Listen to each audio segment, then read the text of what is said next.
राजस्थान में हाईवे से सटा एक कस्बा। कहा जाता है वहां से आज तक कोई भी इंसान जिंदा नहीं लौटा। भाई कहीं घूमने का प्लान बनाते हैं, क्यों ना राजस्थान चले? चल फिर बैग पैक कर ले, सुबह निकलते हैं। विक्की तेरा भाई भी आ रहा है क्या? नहीं मैं नहीं चल पाऊंगा, एक थीसिस पर काम कर रहा हूं, तुम लोग हो आओ। तीनों दोस्त राहुल की कार में ट्रिप पर सुबह ही निकल गए। उड़ीसा से राजस्थान का सफर काफी लंबा था। पहुंचते पहुंचते रात हो चुकी थी। तभी अचानक हाईवे पर उनकी कार डिसबैलेंस होकर सड़क से नीचे उतर जाती है और बंद पड़ जाती है। क्या कर रहा है करण? सबको मरवाएगा क्या? भाई आगे कुत्ता आ गया तो गाड़ी बह गई। काफी कोशिश करने के बाद भी गाड़ी चालू नहीं हो सकी। आसपास घना अंधेरा था, बस दूर दूर तक खाली जमीन दिखाई दे रही थी। रात भी हो गई है और थकान भी बहुत हो गई है। क्यों ना इसी जगह रुककर कैंपिंग की जाए? हाँ, हमारे पास दूसरा ऑप्शन भी तो नहीं है, गाड़ी बंद पड़ी है। अब यहीं रुकना ठीक होगा, गाड़ी में से सामान निकाल लो। तीनों खुले आसमान के नीचे टेंट लगा लेते हैं। कुछ देर लेटने के बाद, यार वो सामने देखो। हाँ यार, इतने अंधेरे में इतनी रोशनी कैसे? चलो देख कर आते हैं, शायद कोई घर हो। तीनों उस रोशनी की ओर बढ़ने लगते हैं। आखिरकार उनके सामने एक हॉस्पिटल था। वे तीनों उस हॉस्पिटल के अंदर चले जाते हैं। इतनी सुनसान और अंधेरी जगह पर इतना बड़ा हॉस्पिटल? हाँ यार, बाहर इतना अंधेरा और यहां तो इतनी रोशनी रोशनी है। हॉस्पिटल में चारों तरफ देखते देखते तीनों अलग अलग हो जाते हैं और फिर से सभी जगह एक गहरा अंधेरा छा गया। तभी एक जोरदार चीख सुनाई देती है। वो तीनों तेजी से दौड़ते हुए एक दूसरे से टकरा जाते हैं। मैंने वहां कुछ देखा। दोस्तों, ये जगह कुछ ठीक नहीं है, जल्दी यहां से निकलना होगा। जैसे तैसे तीनों को बाहर जाने का रास्ता मिल गया, लेकिन जैसे ही वो बाहर निकलने वाले थे, पीछे से एक आवाज आती है। कहां जा रहे हो? तुम्हें यहां से निकलना आसान लगता है? बिल्कुल नहीं, यहां से कोई जिंदा नहीं निकल सका। आज 3 साल बीत गए उस घटना को, लेकिन आज भी जब भी कोई इंसान उस कस्बे से रात में गुजरता है तो उसका अंजाम वही होता है। लेकिन एक लड़का था जो इन दिनों अपना काम छोड़कर उस कस्बे के बारे में इंटरनेट पर बहुत कुछ पढ़ रहा था। इस कस्बे के बारे में तो काफी डरावनी जानकारी इंटरनेट पर। सोनू पैरानॉर्मल मामलों पर रिसर्च कर रहा था। तमाम जानकारियों को इकट्ठा कर सोनू उस कस्बे में जाने का प्लान बनाता है। यार विक्रम, चलना उस कस्बे में घूम कर आते हैं। नहीं भाई, मुझे डर लगता है और वो जगह तो वैसे भी बहुत डरावनी है, मैं नहीं जाऊंगा। सोनू ने अपने मन को मजबूत किया और अकेले ही वहां जाने के लिए तैयार हो गया। उसने अपने साथ तमाम तरह की चीजें ले ली। तो यही है वो कस्बा। सोनू अपने बैग से एक इलेक्ट्रॉनिक मीटर निकालता है और उसे आगे लेकर वहां बढ़ने लगता है। जैसे जैसे वो खंडर बन चुके हॉस्पिटल की तरफ बढ़ता गया, मीटर में लाल लाइट के साथ बीप बीप की आवाज बढ़ती जा रही थी। ओह, ये जगह तो सचमुच बहुत खतरनाक है। सोनू फिर भी आगे बढ़ता गया। हॉस्पिटल के अंदर पहुंचते पहुंचते वो मीटर जोर जोर की आवाज करने लगा। ये देखकर सोनू तुरंत हॉस्पिटल से बाहर निकलने की कोशिश करता है, लेकिन मीटर बहुत ज्यादा आवाज और लाल लाइट के साथ हट गया। सोनू अब तक समझ चुका था कि यह हॉस्पिटल कोई आम हॉस्पिटल नहीं, और इस हॉस्पिटल में उसकी सोच से बहुत ज्यादा खतरनाक कुछ है। ये जगह तो बहुत ज्यादा भयानक है, लेकिन सच का पता लगाना जरूरी है। मुझे रात तक यहाँ इंतजार करना ही होगा।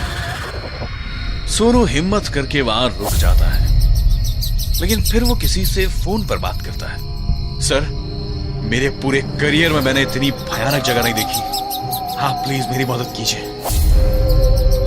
देखते ही देखते दिन ढल गया और अब रात हो चुकी। वहां माहौल अब बदलने लगा था। जो हॉस्पिटल दिन में खंडर था, अब वो रोशनी से जगमगा रहा था। और मरीजों से भर गया था। अब मुझे कुछ भी करके इस हॉस्पिटल के अंदर जाना होगा। सोनू धीरे धीरे हॉस्पिटल के अंदर गया। यहाँ तो सैकड़ों विकलांग मरीज हैं और डॉक्टर भी। सैकड़ों मरीज, डॉक्टर और बाकी स्टाफ। हॉस्पिटल काफी बड़ा था। सोनू ये सब देखते देखते किसी चीज से टकराकर गिर पड़ता है और अचानक चारों ओर अंधेरा और सन्नाटा पसर गया। माहौल ठीक नहीं है, मुझे बाहर निकलना होगा। जैसे ही वो मुड़ा, उसके टॉर्च की रोशनी एक बहुत ही भयानक चुड़ैल पर पड़ती है। सोनू चीख पड़ा और उसके हाथ से टॉर्च छूटकर नीचे गिर पड़ती है और अंधेरा हो जाता है। अजीब और भयानक आवाजें आने लगती हैं। कोई बचाओ मुझे, बाहर निकालो यहां से। चीखने चिल्लाने की आवाजों के बीच दरवाजा खुलने की आवाज आती है और 4-5 टॉर्च जलती हुई दिखाई देती है। सोनू, अगर तुम हमें सुन सकते हो तो आवाज दो, हम आ गए तुम्हें बचाने। हाँ सर, मैं इस तरफ हूँ, मेरी मदद करो, प्लीज हेल्प मी। जिस तरफ से सोनू की आवाज आ रही थी, सभी लोग अपनी टॉर्च उसी ओर करते थे। टॉर्च की रोशनी में चुड़ैल सोनू का पैर पकड़कर खींच रही है और सोनू जमीन पर पड़ा है। इस लड़के को छोड़ दो वरना अच्छा नहीं होगा। हा हा हा हा, मुझे धमकी देता है मूर्ख, अब तू भी मरेगा। चुड़ैल हाथ से शक्ति निकालकर प्रोफेसर पर वार कर दिया और प्रोफेसर गिर गया। तभी वहां बाकी के कई और भूत आ जाते हैं और सोनू को मारने के लिए आगे बढ़ने लगते हैं। जल्दी उस बैग को खोलो और उसमें लाल कपड़े में बंधा हुआ जो रखा है उसे निकालो, वरना देर हो जाएगी। एक टीम मेंबर उस कपड़े में से 4 नींबू निकालता है। उस आदमी के हाथ में वो नींबू देखकर सभी भूत एकदम से गायब हो जाते हैं। सोनू जमीन पर पड़ा था और वहां सन्नाटा हो जाता है। थैंक यू सर, अगर आप वक्त पर नहीं आते तो। अभी काम खत्म नहीं हुआ है सोनू, खतरा अभी भी है। लेकिन भूत तो यहां से चले गए, फिर कैसा खतरा सर? ये सारे भूत अभी सिर्फ यहां से गए हैं। हमारी भूल ने इन्हें आजाद कर दिया है। अब ये और खतरनाक होकर सामने आएंगे। फिर हम इनका मुकाबला कैसे करेंगे सर? बस इस लॉकेट को अपने गले में रखना।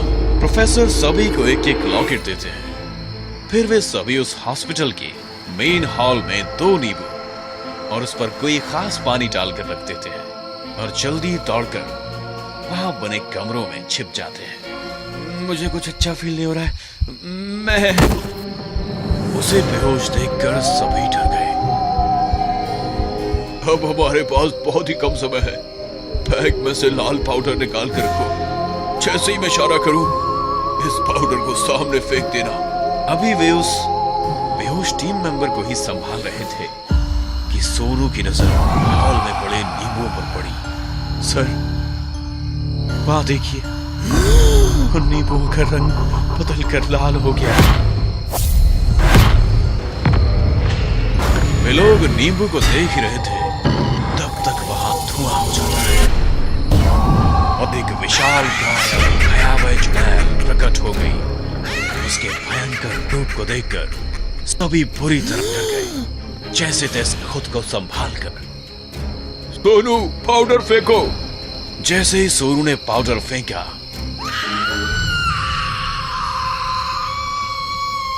रुको, हमें मुक्ति चाहिए।